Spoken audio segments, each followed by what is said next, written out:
বন্ধুরা, তোমরা কেমন আছো? আশা করি নিশ্চয়ই ভালো আছো। আজ আমি সিন্ধু সভ্যতার বিবরণ নিয়ে আলোচনা করব। বহুদিন পর্যন্ত পণ্ডিতদের ধারণা ছিল যে খ্রিস্টের জন্মের প্রায় ১৫০০ বৎসর পূর্বে আর্যদের ভারত আগমনের সময় থেকেই ভারতীয় সভ্যতার সূচনা হয়েছিল। কিন্তু সিন্ধু সভ্যতা আবিষ্কারের সঙ্গে সঙ্গে এই ধারণার পরিবর্তন ঘটেছে। সিন্ধু অঞ্চলে আবিষ্কৃত নিদর্শনগুলি পরীক্ষা নিরীক্ষা করে প্রত্নতত্ত্ববিদগণ প্রমাণ করেছেন যে ওই সভ্যতা অন্তত ৫০০০ বৎসরের পুরনো এবং চীন, সুমেরীয় ও মিশরীয় সভ্যতার সমসাময়িক। চীন, সুমেরীয় ও মিশরীয় সভ্যতাই পৃথিবীর প্রাচীনতম সভ্যতা বলে পরিগণিত হয়।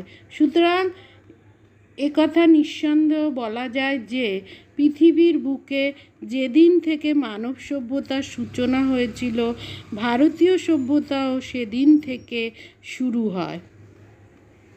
বিংশ শতাব্দীর তৃতীয় দশকে বিখ্যাত প্রত্নতত্ত্ববিদ রাখাল দাস বন্দ্যোপাধ্যায় বর্তমানে পাকিস্তানের অন্তর্গত মহেঞ্জোদড়ো নামক স্থানে ঐতিহাসিক গবেষণাকার্য চালাতে গিয়ে এক লুপ্ত নগরীর ধ্বংসাবশেষ আবিষ্কার করেছেন।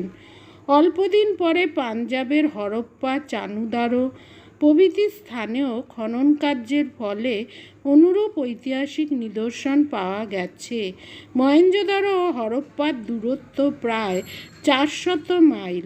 তথাপি ওই অঞ্চলে একই ধরনের প্রাচীন নিদর্শন পাওয়া গেছে। এর থেকে পণ্ডিতগণ অনুমান করেন যে অতি প্রাচীনকালে সিন্ধু নদের তীরে বিস্তীর্ণ অঞ্চল জুড়ে এক সভ্যতা গড়ে উঠেছিল। এই সভ্যতা সিন্ধু নদের অববাহিকা ধরে গড়ে উঠেছিল বলে একে সিন্ধু সভ্যতা বলা হয়। কেউ কেউ মনে করেন যে সিন্ধু সভ্যতার সৃষ্টিকারীরা বিদেশি ছিলেন। আবার অনেকের মতে আর্য জাতির ভারত আগমনের পূর্বে উত্তর ভারতে যে দ্রাবিড় জাতি বসবাস করত তারাই এই সভ্যতা গড়ে তুলেছিল। সুতরাং এই বিষয়ে কোনো স্থির সিদ্ধান্তে উপনীত হওয়া যায়নি যে সিন্ধু সভ্যতার স্রষ্টা কারা। সিন্ধু সভ্যতা সম্পর্কে কোনো লিখিত বিবরণ আবিষ্কৃত হয়নি। ভূগর্ভে খননকার্য চালিয়ে যে সকল ঐতিহাসিক নিদর্শন পাওয়া গিয়েছে সিন্ধু সভ্যতার ইতিহাস রচনায়, এগুলি আমাদের প্রধান সম্বল। মহেঞ্জোদড়ো, হরপ্পা প্রভৃতি অঞ্চলে প্রাপ্ত গৃহ, স্নানাগার ও পথঘাটের ধ্বংসাবশেষ, শিলমোহর, মূর্তি এবং অন্যান্য নিদর্শন থেকে সিন্ধু উপত্যকাবাসীদের জীবনযাপন প্রণালী, সামাজিক ও অর্থনৈতিক অবস্থা, ধর্ম প্রভৃতি সম্পর্কে মোটামুটি ধারণা লাভ করা যায়। মহেঞ্জোদড়ো ও হরপ্পা ছিল সিন্ধু নদের তীরে অবস্থিত দুটি সমৃদ্ধশালী নগর। এই শহর দুটি পরিকল্পনা অনুযায়ী নির্মিত হয়েছিল। মহেঞ্জোদড়ো শহরের রাস্তাগুলি ছিল খুবই প্রশস্ত এবং যানবাহন চলাচলের উপযোগী। রাস্তার দুই ধারে অসংখ্য গৃহ নির্মিত ছিল। গৃহ নির্মাণের জন্য পোড়ামাটির ইট ব্যবহার করা হতো। এখনকার মতো সে যুগের লোকেরাও পোড়ামাটির ইট তৈরি করতে জানত, তা ভাবলে বিস্মিত হতে হয়। খনন কার্যের ফলে ৩ প্রকার গৃহের অস্তিত্ব পাওয়া গেছে, যেমন বাসগৃহ, সরকারি কাজের জন্য নির্মিত গৃহ এবং জনসাধারণের ব্যবহারযোগ্য স্নানাগার। শহরের জল নিকাশের ব্যবস্থাও ছিল অতি উত্তম। নগরের অধিবাসীদের স্বাস্থ্য রক্ষার জন্য রাস্তার দুই ধারে এবং প্রত্যেক গৃহে পাকা নর্দমার মাধ্যমে জল নিকাশের ব্যবস্থা করা হয়েছিল। এভাবে মহেঞ্জোদড়ো ও হরপ্পা শহরের পূত কার্য, দালান, প্রাসাদ, পয়োপ্রণালী প্রভৃতির ধ্বংসাবশেষ লক্ষ্য করলে একথা নিঃসন্দেহে প্রমাণ করা যায় যে সিন্ধু সভ্যতা এক উন্নত ধরনের নাগরিক সভ্যতা হিসাবে গড়ে উঠেছিল। সিন্ধু উপত্যকার অধিবাসীরা নাগরিক জীবনের সকল প্রকার সুখ স্বাচ্ছন্দ্য উপভোগ করত। সুতরাং এর থেকে বোঝা যায় যে সিন্ধু সভ্যতা ছিল এক উন্নত ধরনের নাগরিক সভ্যতা। এদের সামাজিক জীবন কীরকম ছিল? মহেঞ্জোদারোর প্রাপ্ত ঐতিহাসিক নিদর্শন থেকে পণ্ডিতগণ অনুমান করেন যে সিন্ধু সভ্যতার যুগে সমাজ 4 ভাগে বিভক্ত ছিল। এরা ছিল শিক্ষিত সম্প্রদায়, যোদ্ধা, বণিক সম্প্রদায় ও শ্রমিক। পুরোহিত, চিকিৎসক ও জ্যোতিষীগণ শিক্ষিত সম্প্রদায়ের অন্তর্ভুক্ত ছিলেন। সেই আমলে সৈন্যবাহিনীর অস্তিত্ব সম্পর্কে সঠিকভাবে কিছু বলা যায় না, তবে খনন কার্যের ফলে বহু সংখ্যক তরবারি পাওয়া গেছে। ঐতিহাসিকদের অনুমান, জনসাধারণের নিরাপত্তা ও প্রাসাদগুলির রক্ষণাবেক্ষণের জন্য অস্ত্রশস্ত্রে সজ্জিত বহু লোক সর্বদাই নিযুক্ত থাকতেন। ব্যবসায়ী এবং কারিগর সম্প্রদায় যেমন রাজমিস্ত্রি, স্বর্ণকার, তাঁতি প্রভৃতি ছিল তৃতীয় শ্রেণীর অন্তর্ভুক্ত। গৃহভৃত্য, কৃষক, জেলে প্রভৃতি শ্রমিক সম্প্রদায়ভুক্ত বলে বিবেচিত হতো।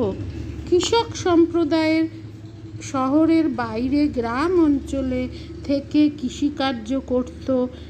সিন্ধু উপত্যকার উর্বর জমিতে প্রচুর পরিমাণে গম, যব, বার্লি, তুলা প্রভৃতি উৎপন্ন হতো। গম, যব, বার্লি, খেজুর প্রভৃতি নিরামিষ খাদ্য সিন্ধু উপত্যকার অধিবাসীরা গ্রহণ করত। আমিষ খাদ্যের মধ্যে ভেড়া ও শূকরের মাংস ছিল প্রধান। প্রচুর পরিমাণ তুলা উৎপন্ন হওয়ায় সেই আমলে সুতি বস্ত্রের ব্যাপক প্রচলন ছিল। অবশ্য পশমের তৈরি বস্ত্রের ব্যবহারও মানুষের অজানা ছিল না। স্ত্রী ও পুরুষ উভয়ই অলঙ্কার পরিধানে অভ্যস্ত ছিল। সোনা, হাতির দাঁত ও ঝিনুকের তৈরি অলঙ্কার সেই আমলে বিশেষভাবে ব্যবহৃত হতো। এদের অর্থনৈতিক জীবন কী ছিল? সিন্ধু উপত্যকাবাসীরা কৃষিকার্য, পশুপালন এবং ব্যবসা বাণিজ্যের দ্বারাই জীবন ধারণ করত। তাছাড়া মৃৎপাত্র, অলঙ্কার আদি ও নানান ধরনের খেলনা প্রস্তুত করে কারিগর সম্প্রদায় অর্থ উপার্জন করত। সিন্ধু উপত্যকার উর্বর জমিতে প্রচুর পরিমাণে ফসল উৎপন্নের ফলে কৃষকদের আর্থিক অবস্থা মোটামুটি ভালো ছিল বলে ঐতিহাসিকদের অনুমান। তবে শহরাঞ্চলের মানুষ নিঃসন্দেহে আর্থিক দিক দিয়ে যথেষ্ট সমৃদ্ধশালী ছিল।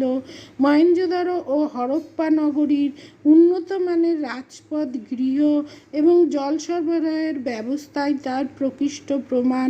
সোনা, হাতির দাঁত এবং মূল্যবান পাথরের গহনার ব্যাপক প্রচলনও সিন্ধু উপত্যকাবাসীদের আর্থিক সচ্ছলতার পরিচায়ক।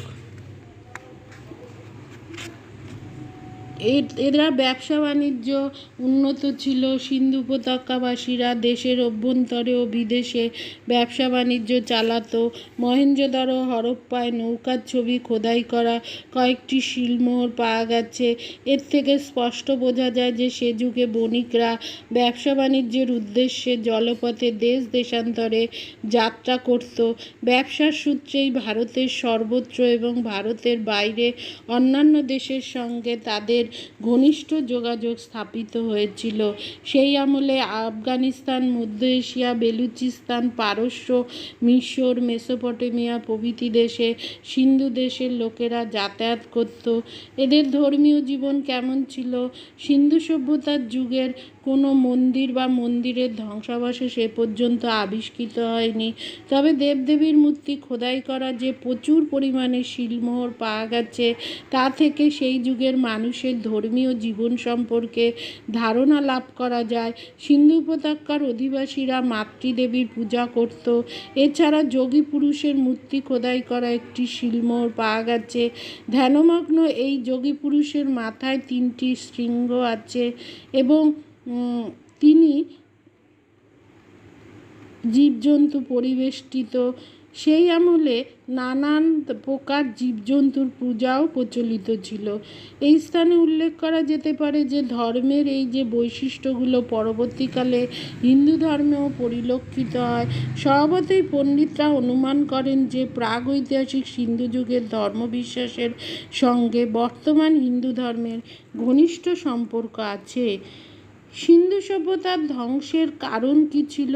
সিন্ধু সভ্যতার ধ্বংসের কারণ সম্পর্কে ঐতিহাসিকরা কোনো স্থির সিদ্ধান্তে উপনীত হতে পারেননি।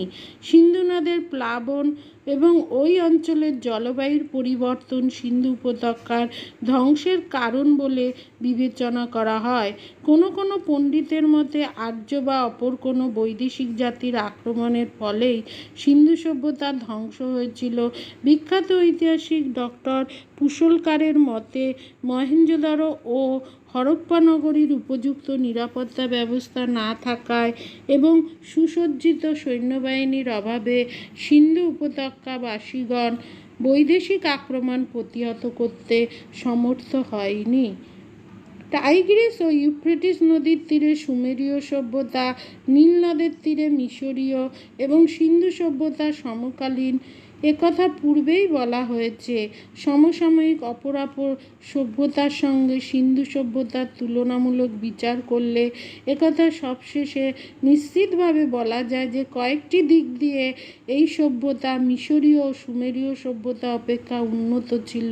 মিশরীয় ও সুমেরীয় অঞ্চলের সুবৃহৎ মন্দির, প্রাসাদ, সমাধি মন্দির, পিরামিড প্রভৃতি নির্মিত হলেও সাধারণ বাসগৃহ, স্নানাগার প্রভৃতি নির্মাণে সিন্ধু উপত্যকাবাসীরা অধিকতর সুরুচি এবং সুপরিণত সৌন্দর্যবোধের পরিচয় দিয়েছিলেন।